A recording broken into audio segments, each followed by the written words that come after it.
voy a grabar la charla también para tenerla. Y buenas, buenas. Buenas, ¿cómo estás, José? ¿Qué decís? Janitzio, desde Mérida, Yucatán. ¿Cómo va, Janitzio? ¿Cómo están? Estamos todos, ¿eh? Ya hay 50 personas. Buenas tardes. Buenas tardes. Irving, se ve tu sombra nada más. Buenas tardes. Y el doctor Gerson desde Ciudad Obregón, Sonora. Ajá. ¿Cómo estás, Gerson? ¿Bien? Hola. Hola, buenas.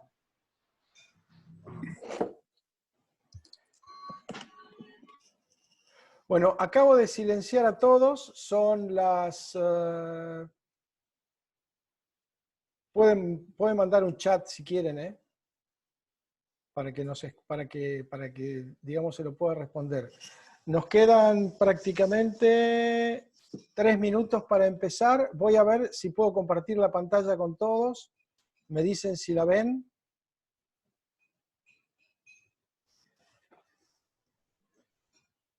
Bueno, ¿se ve la pantalla? Qué mierda. Ese te vio rellenar.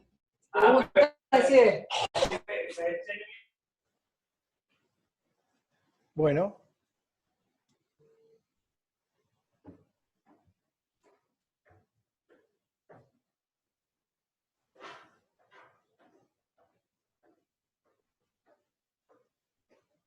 Pregunto, ¿me están escuchando?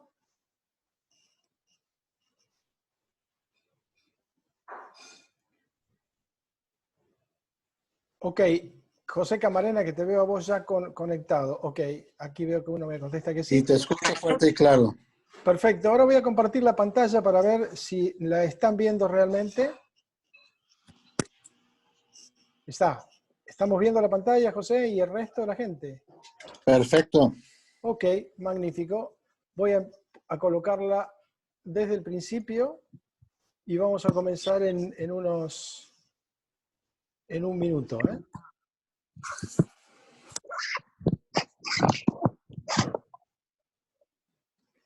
Aquí estamos. Ahí está.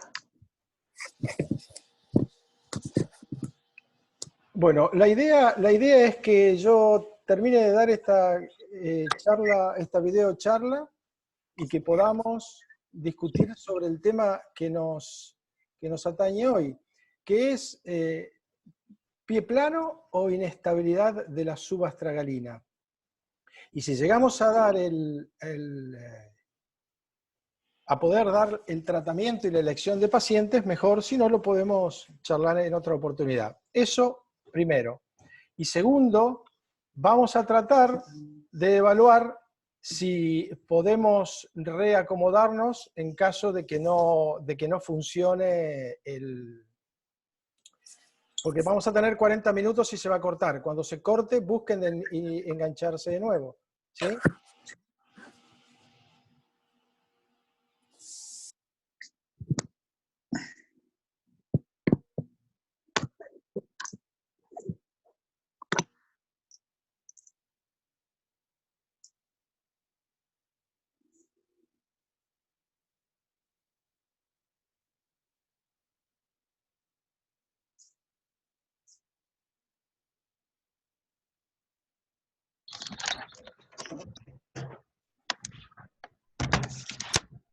Ahí está, Sirvin. Ya podés largar si querés, ¿eh?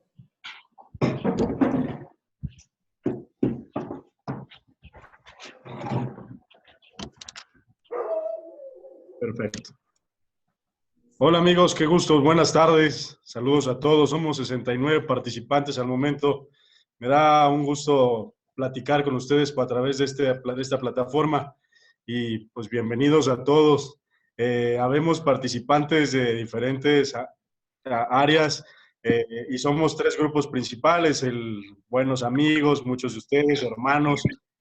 Estamos por parte de SOMECAP, estamos parte del Colegio Mexicano de Cirugía Ambulatoria de Pie, estamos por supuesto de Línea Tu Pie de Argentina, estamos de Foot and Walking México y pues de diferentes áreas y diferentes instituciones.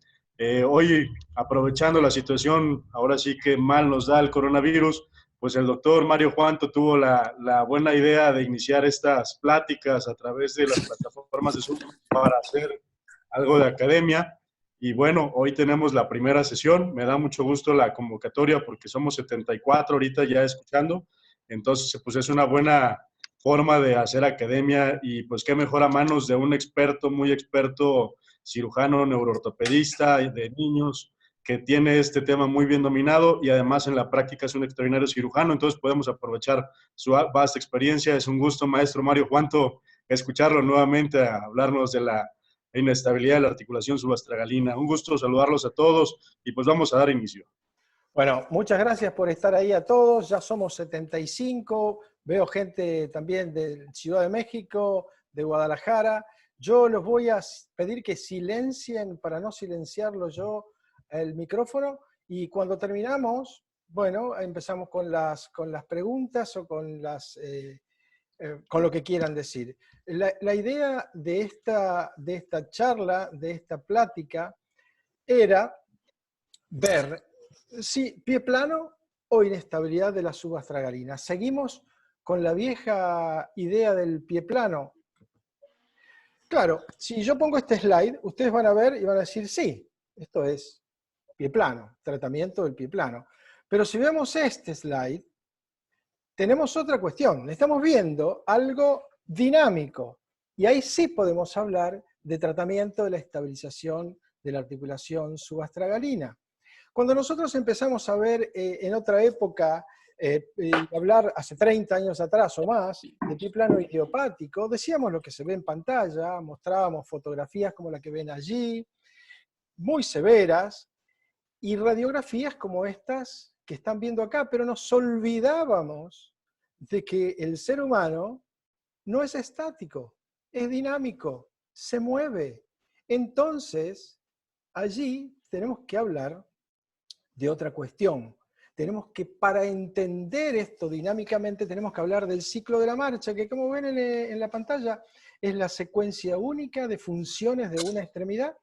Comienza cuando apoyamos el pie en el piso con el talón y termina cuando el mismo pie hace el apoyo nuevamente con el talón.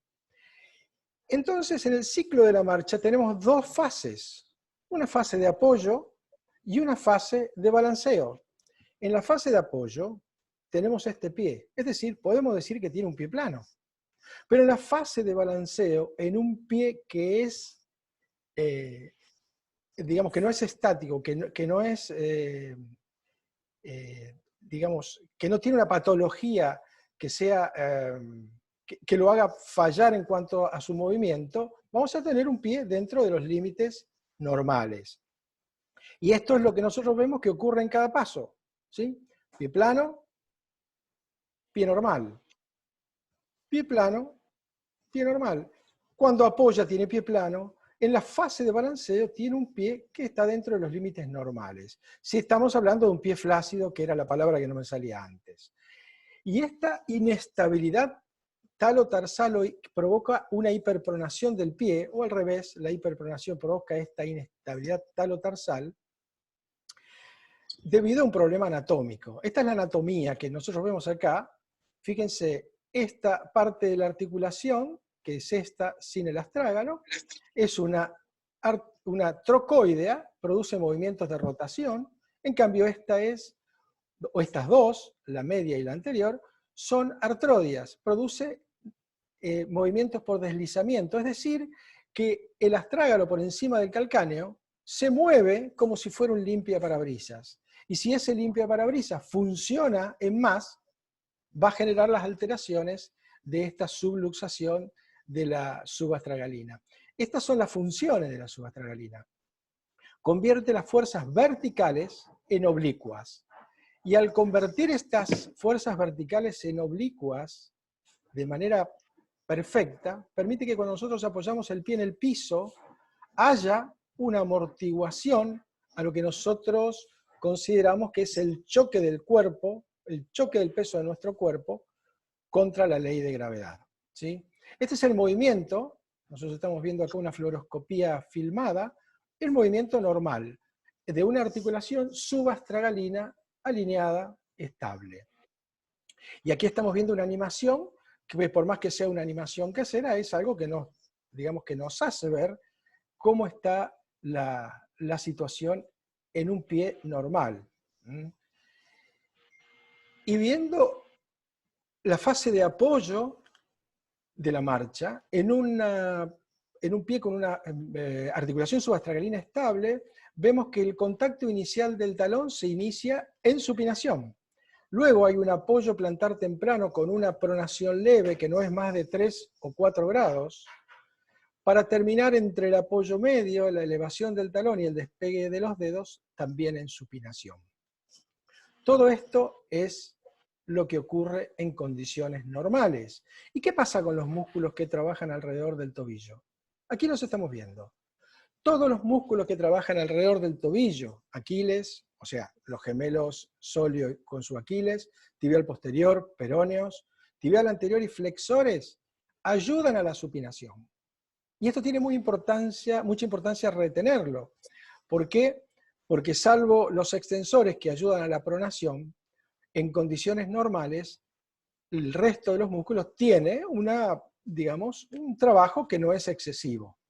Y todo esto ocurre porque hay una congruencia entre las facetas articulares del astrágalo sobre el calcáneo. Es decir, el movimiento en limpia parabrisa que les había descrito antes se va a producir de una manera normal, de una manera mínima, con una pronación apenas se apoya totalmente el pie, mínima de 4 o 5 grados. Y esto sería una marcha normal. Apoyo en supinación, una leve pronación y después el resto del pie en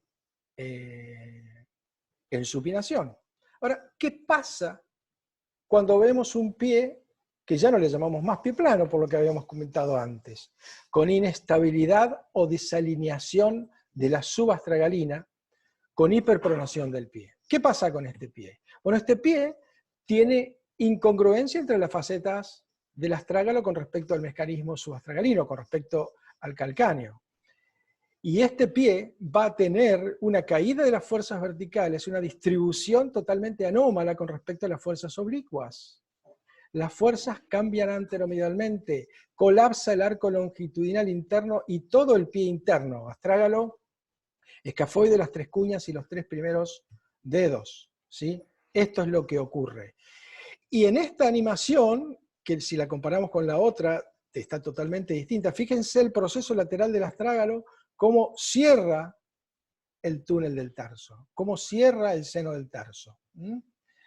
Y esto es lo que ocurre desde el punto de vista de lo que veíamos antes. El contacto del talón también se hace en supinación. Hay una posición neutral, pero hay un periodo prolongado de pronación mayor a 10 a 12 grados hasta terminar en el despegue del dedo, una parte mínima de la fase de apoyo que también se hace en supinación. Es decir, cambia todo porque colapsa el pie, porque el retropié va a torcerse hacia adentro, para decirlo de una manera, digamos, coloquial y no científica. Y aquí tenemos lo que pasa con los músculos.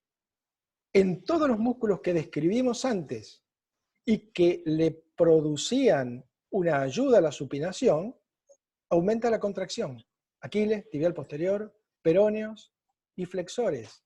¿Por qué creen que los chicos tienen dolor en la pantorrilla cuando son chicos, esos famosos dolores nocturnos? ¿Por qué creen que el deportista tiene dolor en la cara anterior de la tibia, donde se inserta el tibial posterior? Bueno, es porque todos estos músculos están trabajando de manera excesiva para superar la pronación de la subastragalina, tratando de ayudar en la supinación. Y esta es la marcha, típica marcha. Fíjense cómo prona el pie en toda la fase de apoyo del paso. Y esto es peor. Fíjense, este corredor apoya con el talón en supinación y después va a ser un mecanismo de pronación terrible, hiperpronación terrible. Y esto, señores, no solamente trae problemas a nivel del pie, va a traer alteraciones a nivel de la tibia, de la rodilla, del fémur y de las caderas, que ya lo vamos a ver en un ratito nomás. Aquí vamos a ver qué es lo que ocurre. Por supuesto que cuando cae el arco longitudinal interno, hay un aumento de la elongación del tibial posterior. Hay un aumento de la elongación de la fascia plantar. Aumenta la presión acá, en la primera metatarsofalángica. Podemos decir que sería una de las causas del hallux rigidus. Y por supuesto se cierra el seno del tarso. Aquí estamos viendo lo mismo que les contaba recién en animaciones. Fíjense aquí cómo se estira la fascia plantar, cómo se estira el tibial posterior, cómo se mueve el pie, cómo se adelanta el pie, porque el pie puede llegar a tener un tamaño mayor, casi 1 centímetro, 1,5 centímetros mayor cuando el arco está colapsado, que cuando el arco lo podemos recrear, diciéndole al paciente que lo haga en forma voluntaria. ¿Sí? Esto es para que veamos la diferencia que hay entre un pie normal y un pie con una subluxación de la articulación subastragalina. Por otro lado, vamos a ver la comparación de dos fluoroscopías. A la izquierda de su pantalla está la estable, en la cual, fíjense que no se cierra el seno del tarso, que el escafoides o el navicular, como le dicen ustedes, no cae al lado del cuboides, y en este caso sí, fíjense dónde llega el borde inferior del escafoides. Y fíjense acá cómo se cierra el seno del tarso y cómo se adelanta el pie. Todas estas alteraciones nos tienen que hacer pensar que esto es una patología, digamos, que debe sí o sí tratarse. Fíjense qué pasa además a nivel de los miembros inferiores. Esta chiquita, cuando colapsa el pie, cuando el tobillo se tuerce hacia adentro, cuando hay hiperpronación por la subluxación de la subastragalina, mete sus rodillas hacia adentro. Tiene una rotación interna de ambas rótulas. Fíjense cómo lo corrige cuando ella misma corrige la postura de su pie. Cuando ella misma corrige la postura de su pie, se corrige la postura del resto de sus miembros inferiores. Por lo cual es muy importante tener en cuenta que cuando hay una hiperpronación del retropié, hay alteraciones a nivel de los miembros inferiores que van a producir alteraciones a nivel de la pelvis y a nivel de la columna. Y entonces viene la pregunta, ¿quedamos todos en que esto es una inestabilidad de la subastragalina y que produce un montón de alteraciones? ¿Por qué tratar esta inestabilidad? ¿Sí? Porque a veces hay pacientes que no tienen una caída muy severa del arco longitudinal interno, pero que si nosotros los revisamos, tienen una inestabilidad muy importante talotarsal, para que no se produzcan todas estas alteraciones que ustedes están viendo acá. Para que no se produzcan todas estas alteraciones es que nosotros deberíamos tratar la inestabilidad de la subastragalina. Y estas son las 3 opciones de tratamiento. Observar, opciones externas u opciones internas. Observación. Si nosotros consideramos lo que vimos recién, ¿sí? Esto que estamos viendo acá, ¿podemos pensar que este pie va a terminar bien observándolo solamente? No, porque puede pasar esto. ¿Sí? Puede pasar que colapse peor, porque si nosotros estiramos en cada paso que damos, en cada apoyo que damos, y damos 5 o 6.000 por día, estiramos el tibial posterior, va a llegar un momento que tengamos un síndrome del tibial posterior. ¿Sí? Aquí está la cantidad de pasos que nosotros damos por día, pasos dados por década. Fíjense, quien tenga 50 años ya dio 90.5 millones de pasos, sin tener en cuenta la actividad física que haya podido desarrollar. ¿Sí? Entonces la observación para nosotros, viendo lo que vimos recién, es negligencia supervisada. Negligencia supervisada, ver un paciente que tiene este pie, como este adolescente, que sabemos que va a terminar así, es lo mismo que decirle a un paciente que tiene diabetes, que no le duele nada y que no tiene otra sintomatología que por allí un poco más de apetito o de apetito por las cosas dulces, que no tiene nada, por más que sepamos que su glicemia está por encima de lo normal. ¿Sí? Y después el rol de las plantillas y las ortesis. La pregunta es, ¿puede algo colocado debajo del calcáneo realinear y estabilizar el astrágalo sobre el calcáneo? Y es muy difícil. Fíjense, esto es con plantilla y sin plantilla. ¿Mm? Es decir, para nosotros las plantillas tampoco tienen ningún tipo de validez. Esta es la otra opción para estabilizar esta articulación. Hay que poner arriba de la mesa costo-beneficio, ¿no es cierto? ¿Mm? Por eso nosotros proponemos el tratamiento de esta inestabilidad con artrorrisis de la subastragalina. Muy rápidamente les paso una breve historia de la artrorrisis de la subastragalina, que como lo dice allí en la pantalla, bloqueaba el movimiento del astrágalo, colocando algo en el proceso, que bloquee el movimiento del proceso lateral del mismo. Colocando algo acá, ¿sí? Yo coloco algo acá y el proceso lateral del astrágalo no va a ir hacia adelante, entonces no va a haber colapso de la columna interna del pie. Se idearon desde Leliebre, que corregía la relación y colocaba unas grampas, como lo vieron ahí, nosotros en nuestro hospital hace 30 y pico de años lo realizábamos. Judet colocaba un tornillo desde el astrágalo hasta el calcáneo que después retiraba. Recaredo Álvarez vino después, sin ser tan agresivo, colocaba un tornillo a nivel del seno del tarso, pero colocado dentro del calcáneo, para que hiciera un stop cuando el proceso lateral del astrágalo chocaba con la cabeza del tornillo, ¿sí? Y ahí lo tenemos. El problema es que va colocado intraóseo, muchas veces se afloja. Es para pacientes pediátricos, porque para pacientes adultos no podemos colocarlo, y mucho menos en pacientes neurológicos. Por lo cual, después vinieron los implantes extraóseos.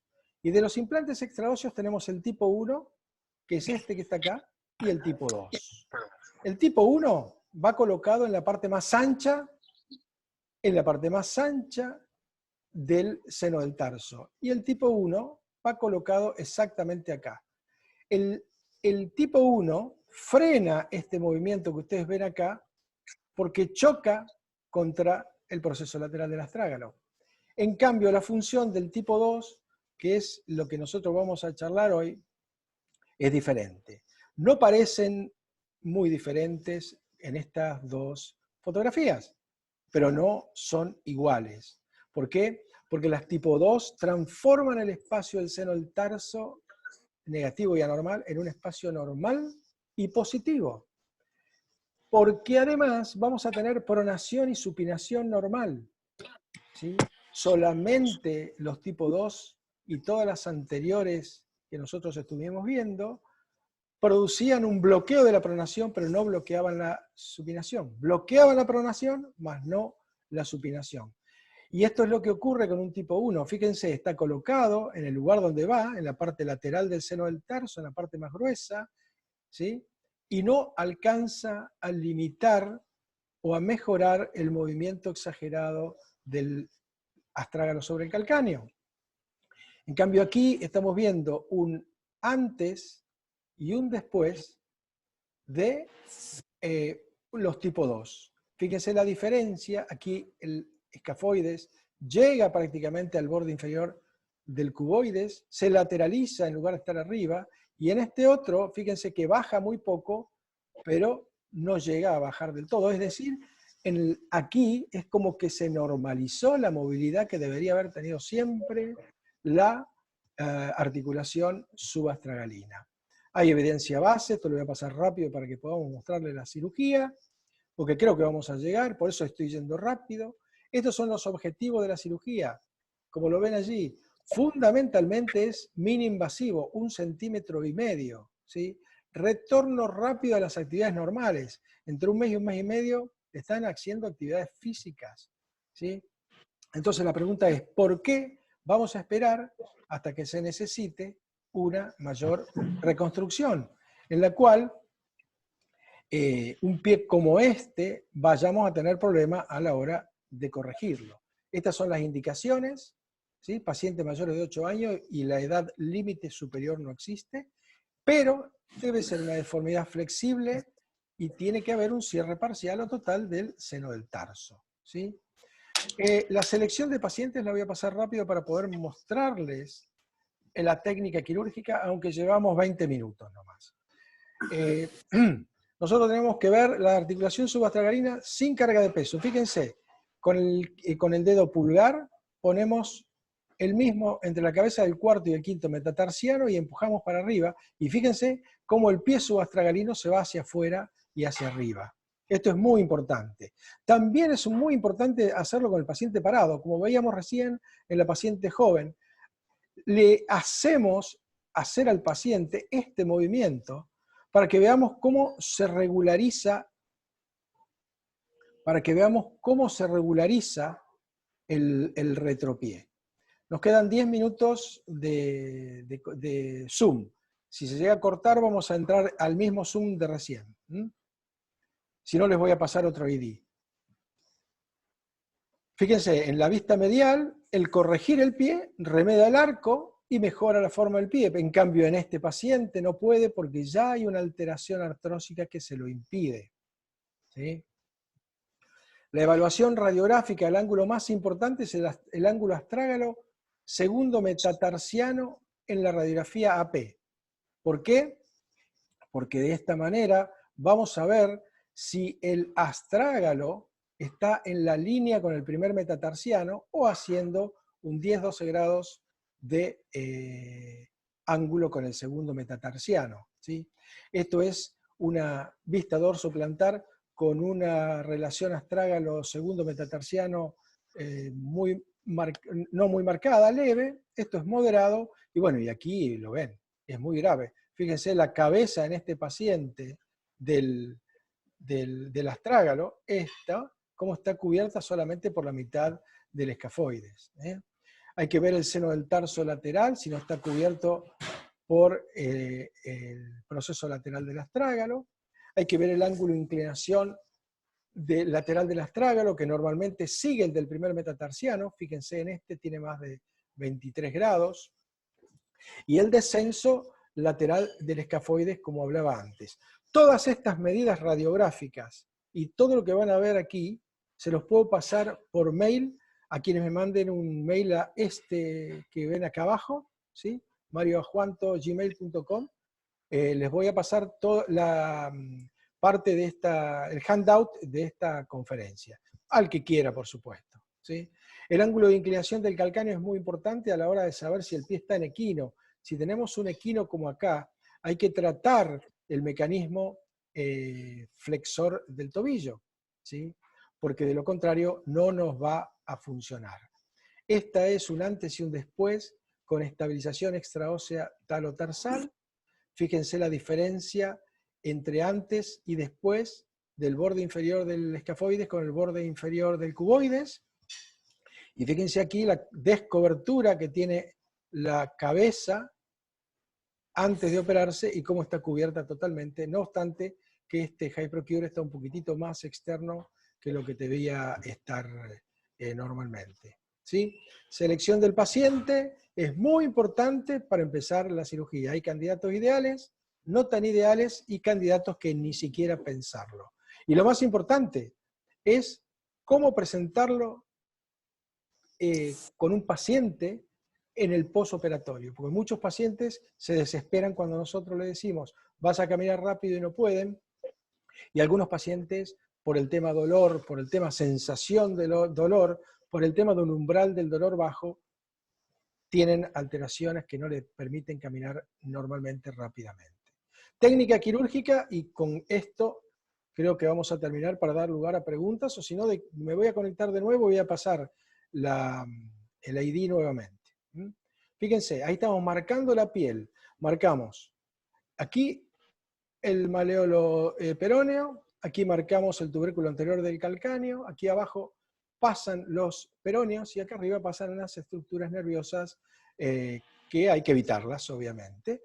Hacemos la infiltración con 5 centímetros cúbicos de bupivacaína y 5 de lidocaína. Dirigimos la punta de la aguja al maleolo interno para que siga, digamos, la trayectoria que tiene que tener, que es una trayectoria oblicua de afuera adentro, de abajo arriba y de adelante hacia atrás. ¿Sí? Ahí estamos haciendo la incisión. Una vez que hicimos la incisión, que no debe tener más de esos 2 centímetros, centímetro y medio, vamos a entrar con la tijera dirigida hacia el maléolo tibial. Ese es un tip que les puedo enseñar después. Si quieren ustedes, les puedo pasar directamente la técnica quirúrgica, y ahí estamos cortando el ligamento interóseo. Esta es la parte más delicada, porque si no cortamos el ligamento interóseo no podemos meter nada, porque va a estar ocupado por el ligamento. Y además, el hecho de que sangre el ligamento interóseo va a crear una fibrosis dentro del seno del tarso que va a evitar que después del mes de operado se mueva la endortesis, ¿sí? Ahí tenemos un video del interóseo, y aquí tenemos donde va localizado para que veamos por qué tenemos que ir tan medial desde lateral para cortar el ligamento interóseo, ¿sí? Acá están las fibras que ya estarían cortadas. Y ahí estamos entrando para cortar el ligamento. Lo vamos a pasar un poquito más rápido. Ahí vamos a colocar el alambre guía. El alambre guía tiene que ir dirigido de afuera adentro, de arriba abajo, y de abajo arriba, perdón, y de adelante atrás, hacia la parte interna del seno del tarso. Una vez que está colocado allí, vamos a colocar los medidores. Fíjense cómo se oblicua el medidor para que entre en el lugar que tiene que entrar, y no así, porque ahí chocaría con el cuello del astrágalo. Y ahí estamos colocando uno de los medidores. Una vez que está colocado el medidor, vamos a probar, fíjense cómo va colocado, ¿sí? El borde lateral del medidor tiene que ir en el borde lateral del astrágalo.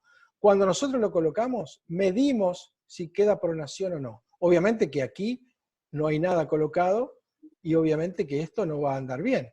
Pero si nosotros vamos colocando primero el alambre guía y después los medidores 5, 6, 7, 8, hasta llegar a un momento en que la pronación sea de no más de 4 o 5 grados. ¿Para qué? Para que remedie la pronación que debe tener la articulación subastragalina. Ahí estamos colocando el Hypercure. Fíjense, lo estamos colocando sin alambre guía para que veamos cómo está colocado y en qué dirección. Y ahí estamos colocándolo con el alambre guía hasta que llega al... Ahí está. Repito, si se corta podemos volver a entrar, o directamente yo les voy a pasar otro ID para que puedan entrar. Ahí está. Perfecto. Y ahí se terminó la cirugía. Bueno, por supuesto, algunos le hacen técnicas percutáneas. A mí me gusta hacerle 2 puntos o uno solo y nada más a lo traumatólogo, porque si esto se sale todo el punto, ¿sí?